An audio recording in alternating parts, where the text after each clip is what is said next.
entender y reconocer a los jóvenes en su contexto y en toda su dimensión. Tenemos que ser aliados los adultos de los jóvenes y pensarlos desde otra perspectiva y desde esta perspectiva juvenil justo que nos menciona Meli. La doctora Rosana Reguillo es doctora en Ciencias Sociales por la Universidad de Guadalajara y Centro de Investigación de Estudios en Antropología Social, el CIESAS, miembro del Sistema Nacional de Investigadores Nivel 3, miembro de la Academia Mexicana de las Ciencias, egresada de la Maestría de Comunicación del ITESO, profesora investigadora en esta misma institución, fue titular de la Cátedra Andrés Bello en 2011, ha sido profesora invitada en diversas universidades latinoamericanas y en Estados Unidos. Sus temas de investigación giran en torno a las culturas urbanas, a la vida cotidiana y subjetividad, a la construcción social del miedo, los jóvenes, la violencia y el narcotráfico. Sin duda, Rosana representa una de las investigadoras más significativas en Latinoamérica en el tema de juventud y de violencia. Hace un momento Rebeca nos comentaba que una de las grandes características que a mí me parece fundamental para el trabajo que realiza Rosana es que se acerca a los jóvenes, trabaja cerca de los jóvenes y tiene información de primera mano para saber dónde están, quiénes son y qué es lo que piensan y lo que sienten. Rosana, estamos contigo. Gracias. Gracias. Muy buenas tardes.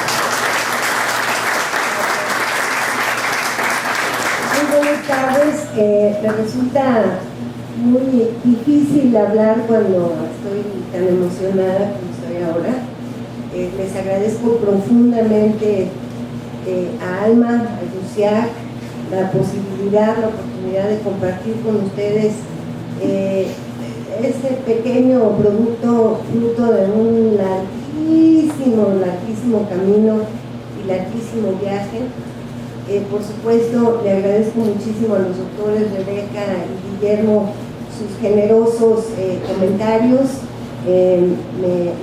Me alienta muchísimo saber que lo que uno hace cotidianamente, los desvelos, la falta de comida, el dolor de panza, de cabeza, los viajes, las idas y las subidas, tienen de alguna manera un impacto. Yo quiero pensar en este libro no solamente, digamos, como una entrega necesaria y una devolución a los jóvenes que han sido mis aliados durante muchísimo tiempo, muchos de ellos ya no son jóvenes, ¿no? Y sobre todo me preocupa profundamente el tema de la replicabilidad, ¿no? Es decir, como investigadora, pero también como profesora, me parece que uno de los desafíos de la investigación y del pensamiento académico es hacer transparente el proceso desde el cual uno investiga, desde el cual uno produce, de tal manera que las nuevas generaciones de investigadores, de académicos, de sufridos tesistas puedan, digamos, encontrar anclajes firmes para poder construir a partir de ahí. Yo siempre he pensado que un libro aspira, nunca está terminado y siempre aspira un libro honesto a ser superado, ¿no? Por los discípulos, a ser superado por la gente con la que uno camina. Yo quisiera decirles que este libro, como repito, tiene una larga historia. Es un libro que yo entregué en el año 2000 y que luego, digamos, no precisamente por América Latina, con otro nombre que era Estrategias del Desencanto, que a mí me parece que justamente la idea de estrategia recogía la posibilidad de darle cabida a la acción, digamos, esperanzadora o positiva. Por alguna razón el libro se agotó, se dejó de publicar. Cuando Siglo XXI Argentina me contacta, por alguna extraña razón tengo un vínculo profundo con ese país. No soy argentina, alguna gente cree que soy argentina, pero no lo soy. Y entonces me proponen revisar el libro. Para mí fue realmente un ejercicio muy intenso, porque efectivamente, como señala Guillermo, en el momento en que yo escribo los capítulos principales, estoy pensando centralmente en jóvenes urbanos Es un periodo antes de la explosión de la violencia terrorífica y brutal, antes del agravamiento de las condiciones del neoliberalismo predador sobre los universos juveniles, y es de la prehistoria del Facebook y de Twitter, ¿no? Cosas que estoy trabajando en este momento. Sin embargo, me parecía que la posibilidad de publicar con siglo XXI era importante, y lo único que yo le pedía a los editores del siglo XXI es que me permitieran actualizarlo, revisarlo y añadirle un capítulo, que es el último, perdón, que funcionara como enlace a lo que estoy haciendo ahora, ¿no? Entonces todos los datos están revisados, todos los datos son actuales y la introducción está completamente renovada. Entonces, digamos, es una historia que tiene muchas deudas, que ha tenido muchos interlocutores a lo largo de su factura y a lo largo, digamos, de su difusión. Mis interlocutores no solamente académicos, sino jóvenes, estudiantes, activistas, partes de movimientos sociales, en Bolivia, en Argentina, en Colombia, en México, en Estados Unidos, España, etc. Entonces me parece, digamos, que es un libro que ha contribuido a generar un debate importante. Yo quiero pensar que el esfuerzo, digamos, de trabajo del libro se sustenta en un... Espero que tengan clases, si es que no están aburridísimos en la exposición. ¿Tiene clase? Tiene reclamo, qué bueno. Se los tenía que preguntar porque ningún joven se me sale a mí de un auditorio digamos, porque el libro está sustentado, o el trabajo que yo realizo, en un principio que para mí es un principio fundamental. Es decir, yo soy una convencida de que no puede haber un trabajo académico de espalda, digamos, al compromiso social. O sea, me parece que el trabajo de los académicos debe estar al servicio de la sociedad, que somos, digamos, actores centrales, que no es que seamos maravillosos, sino estamos entrenados para proporcionar los insumos para que la sociedad se piense a sí misma. Y entonces, en este sentido, yo creo fundamentalmente en el trabajo que parte de la eficacia teórica y la solvencia empírica. Eficacia teórica, es decir, me parece que nunca como hoy es fundamental saber operar teóricamente. La teoría no es un estorbo, no es una mala palabra, sino es justamente el dispositivo que nos habilita para pensar como el señor como el Leono, el señor de los gatos, de los Thundercats. ¿Se acuerdan ustedes de esa caricatura? Los mayores se acordarán, los más pequeños no. Leono, el señor de los gatos, Thundercat, tenía una espada, ¿sí? Y entonces levantaba la espada para convertirse justamente en un Thundercat y decía: espada del augurio, permíteme ver más allá de lo evidente, ¿sí? Entonces, la metodología de los Thundercats es fundamentalmente la operación teórica con eficacia.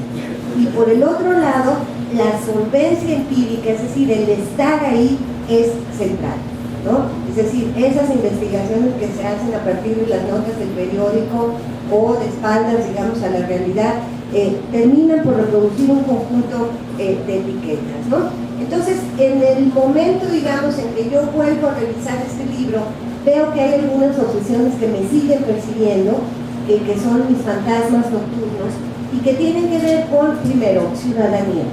Es decir, es una categoría que hoy podamos seguir pensando en los mismos términos en los que ha sido concebida. Me parece que está estallada por todos lados, ¿no? Es decir, por ejemplo, cuando Guillermo pregunta a propósito de los jóvenes rurales, yo diría que incluso, Guillermo, yo no sé si esta posición entre rural y urbano pueda seguir sosteniéndose como tal, porque pienso, por ejemplo, en mi más reciente trabajo con jóvenes migrantes, ¿no? Centroamericanos, cuya ciudadanía, ¿dónde está? Es decir, son expulsados de sus comunidades porque no cupieron en su rancho, en su municipio, en su ciudad, en su país.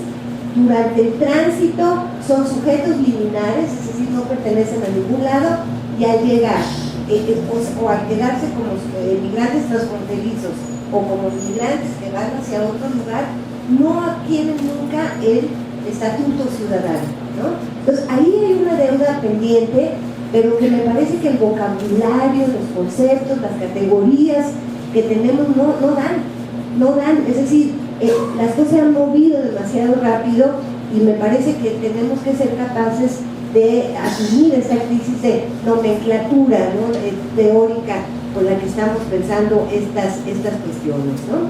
Entonces, en este sentido, me parece que es muy importante recuperar la discusión política en relación a los jóvenes. Una de mis obsesiones para documentar en el libro y en otros trabajos, yo he seguido publicando y trabajando fuertemente el terreno, tiene que ver con cómo restituir la dimensión política de las prácticas juveniles. Es decir, cuando un sujeto está grafiteando una pared, cuando una joven decide volverse gótica, está asumiendo decisiones políticas. Ahí hay un modo de concebirse como un actor, como un agente social. Entonces ahí tenemos una deuda pendiente que es muy importante. Otra segunda tiene que ver con los lenguajes que cada vez es más urgente, especialmente por la irrupción, digamos, de las redes sociales, ¿no? Yo sé que los maestros se aterran con el hola, ¿qué hace? Y el tipo de criticismos que se utilizan, etcétera, nos está obligando no a cerrarlas con fuerzas, decir esta bola de incultos, desordenadores de la Real Academia, sino que ahí están emergiendo preguntas que son fundamentales y que si no asumimos en términos justamente de Margaret Mead, en términos figurativos, ¿no?, de los jóvenes que enseñan a los mayores, no vamos a entender nada. Entonces, creo que es una obsesión que me ha venido acompañando y que hoy está ya con rostros diferentes, ¿no? Yo me acuerdo centralmente cuando en 1996, fíjense, ya llovió un ratito, nos juntamos algunos juvenólogos en América Latina, que entonces éramos bastante jovenazos, en Colombia, en Bogotá, en un evento que se llamó Viviendo a Toda, que luego dio origen a un libro que ha circulado también mucho en América Latina,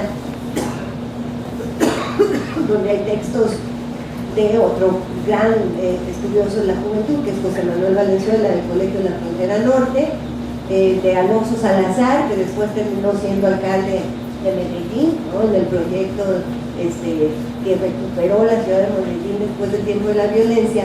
Y me acuerdo que yo presenté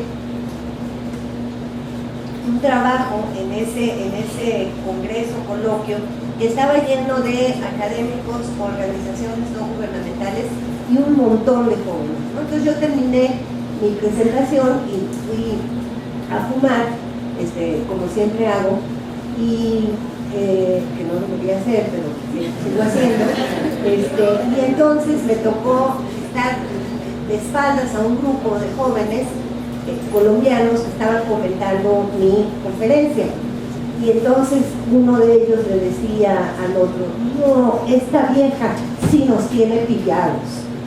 Esa expresión para mí fue tan gratificante, es decir, que ellos sintieran justamente que yo estaba tocando, que estaba hablando de ellos en un sentido de entender por dónde estaban pasando sus cosas, ha sido, digamos, como una especie de mantra, ¿no? Es decir, convertirme en la vieja que sí los tiene pillados.